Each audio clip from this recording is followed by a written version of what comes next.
ಮಹಾರಾಷ್ಟ್ರದ ಡಿಸಿಎಂ ಅಜಿತ್ ಪವಾರ್ ಅವರು ಜಿಲ್ಲಾ ಪಂಚಾಯಿತಿ ಎಲೆಕ್ಷನ್ಗೋಸ್ಕರ ಪ್ರಚಾರಕ್ಕೆ ತೆರಳುತ್ತಾ ಇದ್ದ ಸಂದರ್ಭದಲ್ಲಿ ಇಷ್ಟೆಲ್ಲ ಅವಘಡ ಸಂಭವಿಸಿರುವುದು. ಚುನಾವಣಾ ಪ್ರಚಾರಕ್ಕೆ ತೆರಳುತ್ತಾ ಇದ್ರು ಅಜಿತ್ ಪವಾರ್.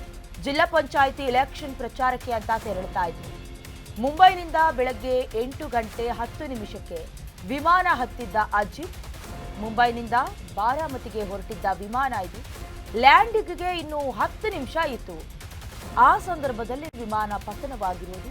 ಸದ್ಯ ಡಿಸಿಎಂ ಅಜಿತ್ ಪವಾರ್ ದೇಹ ಸುಟ್ಟು ಕರಕಲಾಗಿದೆ. ಚುನಾವಣಾ ಪ್ರಚಾರಕ್ಕೆ ಅಂತ ಅಜಿತ್ ಪವಾರ್ ತೆರಳುತ್ತಾ ಇದ್ರು. ಜಿಲ್ಲಾ ಪಂಚಾಯತಿ ಎಲೆಕ್ಷನ್ ಆಗ್ತಾ ಇದೆಯಲ್ಲ, ಹಾಗಾಗಿ ಮತ ಪ್ರಚಾರ ಆಗಬೇಕಾಗಿತ್ತು. ಆ ಸಂದರ್ಭಕ್ಕಾಗಿ ಬೆಳ್ಳಂಬೆಳಗ್ಗೆ ಅವರು ವಿಮಾನವನ್ನ ಹತ್ತಿ ತೆರಳುತ್ತಾ ಇದ್ರು. ಸುಮಾರು 8 ಗಂಟೆ 10 ನಿಮಿಷಕ್ಕೆ ವಿಮಾನವನ್ನ ಹತ್ತಿದ್ರು ಅಜಿತ್ ಪವಾರ್.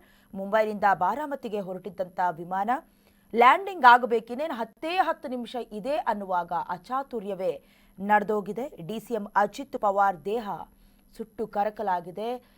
ದೇಹ ಎಲ್ಲ ಛಿದ್ರವಾಗಿದೆ. ಅಜಿತ್ ಪವಾರ್ ಸೇರಿದಂತೆ ಅವರ ಆಪ್ತ ಸಹಾಯಕ ಜಾಧವ್, ಇಬ್ಬರು ಪೈಲಟ್ಗಳು ಕೂಡ ಸ್ಥಳದಲ್ಲೇ ಸಾವನ್ನಪ್ಪಿದ್ದಾರೆ. ಈಗಾಗಲೇ ಏನಾಗತ್ತೆ ಅಂತ ಹೇಳಿದ್ರೆ, ಮತ ಪ್ರಚಾರಕ್ಕಾಗಿ ಬರ್ತಿದ್ದಾರೆ ಅನ್ನೋದಕ್ಕಿಂತ ಹೆಚ್ಚಾಗಿ ಈಗ ವಿಮಾನದಲ್ಲಿ ಬರ್ತಿದ್ದಾರೆ, ಅದೊಂಥರ ಖುಷಿ ಜನಸಂದಣಿಗೂ ಕೂಡ. ಅದಕ್ಕೆ ನೋಡೋದಕ್ಕೆ ಅಂತ ಬಂದು ಕಾಯ್ತಾ ಇರ್ತಾರೆ. ಹಾಗಾಗಿ ಅಲ್ಲಿ ಜನ ದಟ್ಟಣೆ ಕೂಡ ಉಂಟಾಗಿರೋದು. ಸದ್ಯ ಅಲ್ಲಿ ಪ್ರಯಾಣಿಸ್ತಾ ಇದ್ದಂಥ ಪ್ರಯಾಣಿಕರ ದೇಹವೂ ಕೂಡ ಛಿದ್ರವಾಗಿದೆ. ಇದರಲ್ಲಿ ಡಿಸಿಎಂ ಅಜಿತ್ ಪವಾರ್ ದೇಹ ಕೂಡ ಸುಟ್ಟು ಕರಕಲಾದ ಪರಿಸ್ಥಿತಿಯನ್ನ ತಲುಪಿದೆ. ಕಳೆದ ಒಂದಷ್ಟು ತಿಂಗಳುಗಳಿಂದ ನಾವು ಗಮನಿಸ್ತಾ ಇದ್ದೀವಿ, ಗುಜರಾತ್ನಲ್ಲೂ ಕೂಡ ಇದೇ ರೀತಿಯಾದಂತಹ ಒಂದು ಪರಿಣಾಮ ಅಥವಾ ಘಟನೆ ನಡೆದಿತ್ತು. ಪರಿಣಾಮ ಅನ್ನುವಂತೆ ಮಾಜಿ ಸಿಎಂ ವಿಜಯ್ ರೂಪಾನಿ ಅವರು ಕೂಡ ತೀರ್ಕೊಂಡಿದ್ರಲ್ಲಿ ವಿಮಾನ ಅಪಘಾತದ ಸಂದರ್ಭದಲ್ಲಿ. ಅದು ಕೂಡ ವಿಮಾನ ಕ್ರ್ಯಾಶ್ ಆಗಿರೋದು. ಈಗ ಅಜಿತ್ ಪವಾರ್ ಅವರ ದೇಹ ಕೂಡ ಸುಟ್ಟು ಕರಕಲಾದ ಮಾಹಿತಿ ಲಭ್ಯ ಆಗ್ತಾ ಇದೆ. ವಿಮಾನದಲ್ಲಿ ಪ್ರಯಾಣಿಸ್ತಾ ಇದ್ದ 5 ದುರ್ಮರಣಕ್ಕೀಡಾಗಿರೋದು. ಮಹಾರಾಷ್ಟ್ರದ ಉಪಮುಖ್ಯಮಂತ್ರಿ ಅಜಿತ್ ಪವಾರ್ ಅವರು ಸಾವನ್ನಪ್ಪಿರೋದು ಗೊತ್ತಾಗ್ತಿದೆ.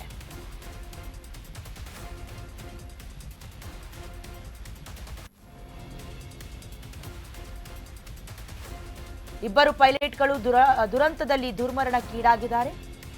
ಅಜಿತ್ ಪವಾರ್ ಮೃತಪಟ್ಟ ಬಗ್ಗೆ ಡಿಜಿಸಿಎ ಮಾಹಿತಿಯನ್ನ ಹಂಚಿಕೊಂಡಿದೆ. ವಿಮಾನದಲ್ಲಿ ಪ್ರಯಾಣ ಮಾಡ್ತಾ ಇದ್ದ 5 ದುರ್ಮರಣಕ್ಕೀಡಾಗಿರುವುದು.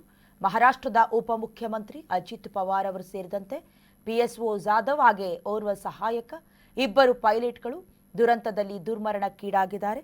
ಅಜಿತ್ ಪವಾರ್ ಅವರು ಬಾರಾಮತಿಯಲ್ಲಿ ಜಿಲ್ಲಾ ಪರಿಷತ್ ಚುನಾವಣೆಯ ಪ್ರಚಾರಕ್ಕಾಗಿ ಹಲವಾರು ಸಭೆಯಲ್ಲಿ ಇವತ್ತು ಭಾಗವಹಿಸಬೇಕಾಗಿತ್ತು. ವಿಮಾನ ಬಾರಾಮತಿ ನಿಲ್ದಾಣದ ಬಳಿ ಇಳಿಯುವಂಥ ಸಂದರ್ಭದಲ್ಲಿ 10 ನಿಮಿಷ ಆಸುಪಾಸು ಇತ್ತು. ಅಷ್ಟರಲ್ಲೇ ನಿಯಂತ್ರಣ ತಪ್ಪಿ ಅಪಘಾತಕ್ಕೀಡಾಗಿರುವ ವಿಚಾರ ಗೊತ್ತಾಗಿದೆ. ಅದಾದ ನಂತರದಲ್ಲಿ ವಿಮಾನದಿಂದ ದಟ್ಟ ಹೊಗೆ ಹಾಗೆ ಬೆಂಕಿ ಕಾಣಿಸ್ಕೊಂಡಿದೆ. ಯಾಕಂದರೆ ವಿಮಾನಕ್ಕೆ ವೈಟ್ ಪೆಟ್ರೋಲನ್ನು ಹಾಕೋದ್ರಿಂದ ಒಂದು ಸ್ವಲ್ಪ ಕಿಡಿ ಕಾಣಿಸ್ಕೊಂಡ್ರೂ ಸಾಕು, ಕಂಪ್ಲೀಟಾಗಿ ದಹಿಸಿ ಹೊತ್ತು ಉರಿದೋಗುತ್ತೆ. ಸೇಮ್ ಅದೇ ರೀತಿಯಾದಂಥ ಇನ್ಸಿಡೆಂಟ್ ಆಗಿರೋದು. ಸದ್ಯ ಘಟನಾ ಸ್ಥಳದಲ್ಲಿ ವಿಮಾನದ ಅವಶೇಷಗಳು ಅಸ್ಥಿ ಪಂಜರದಂತೆ ಕಾಣಿಸ್ತಾ ಇದೆ. ಜೊತೆಗೆ ಚದುರ್ಕೊಂಡು ಬಿದ್ದಿದೆ ಕೆಲವೊಂದಷ್ಟು ದೇಹದ ತುಂಡು ಭಾಗಗಳು ಕೂಡ ಅಲ್ಲಿ ಬಿದ್ದಿರೋದು.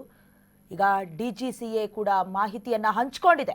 ಅಜಿತ್ ಪವಾರ್ ಅವರ ಮೃತದೇಹ ಸಿಕ್ಕಿರೋದಾಗಿ ಕೂಡ, ಅಂದರೆ ಅವ್ರಿಗೇನೂ ಆಗಬಾರ್ದು ಅಂತ ಕೂಡ ಬೆಳಗಿನಿಂದಲೂ ಅಂದುಕೊಳ್ತಾ ಇದ್ರು. ಬಟ್ ಏರ್ ಕ್ರ್ಯಾಶ್ ಆಗಿದೆ ಅಂತ ಹೇಳಿದಾಗ ಬಹಳಷ್ಟು ದಟ್ಟವಾಗಿ ಹೋಗುತ್ತೆ, ಅಲ್ಲಿ ಏನೋ ಸಾವು ನೋವುಗಳು ಸಂಭವಿಸೋದು ಖಂಡಿತ ಅಂತ. ಆದರೆ ಈಗ ವಿಮಾನ ದುರಂತಕ್ಕೆ ಕಾರಣ ಅದಕ್ಕೆ ಹಕ್ಕಿ ಬಂದು ಏನಾದರೂ ಡಿಕ್ಕಿ ಹೊಡೆದಿದೆಯಾ ಅಥವಾ ತಾಂತ್ರಿಕ ಸಮಸ್ಯೆ ಆಗಿದೆಯಾ, ಇಂಜಿನ್ನಲ್ಲಿ ಇಂಧನ ಪೂರೈಕೆ ಆಗ್ತಾ ಇರಲಿಲ್ವಾ, ಪೈಲಟ್ಗಳಲ್ಲಿ ಈ ಹಿಂದಿನ ಬಾರಿಯಂತೆ ಈ ಬಾರಿಯೂ ಏನಾದರೂ ಗೊಂದಲ ಆಯಿತಾ, ಅಥವಾ ಇದಕ್ಕೆ ಸಂಬಂಧಪಟ್ಟಂತೆ ಮೊದಲೇ ಏನಾದರೂ ಎಚ್ಚರಿಕೆಯ ಕ್ರಮವನ್ನು ತೆಗೆದುಕೊಳ್ಬೇಕಾಗಿತ್ತಾ, ವಿಮಾನದ ನಿರ್ವಹಣೆ ಸರಿಯಾಗಿರಲಿಲ್ವಾ, ಅಥವಾ ರ್ಯಾಮ್ ಏರ್ ಟರ್ಬನ್ ಅಂತ ಏನು ಕರೀತಾರೆ, ತುರ್ತು ವಿದ್ಯುತ್ ಮೂಲಕ ಏನಾದರೂ ಸಮಸ್ಯೆ ಆದರೆ ಅದನ್ನು ಬಳಕೆ ಮಾಡಿಕೊಳ್ಳೋದು, ಅದರಲ್ಲೇನಾದರೂ ಸಮಸ್ಯೆ ಉಂಟಾಗಿತ್ತಾ, ಎಲ್ಲವೂ ಕೂಡ ಗೊತ್ತಾಗಬೇಕಾಗಿದೆ.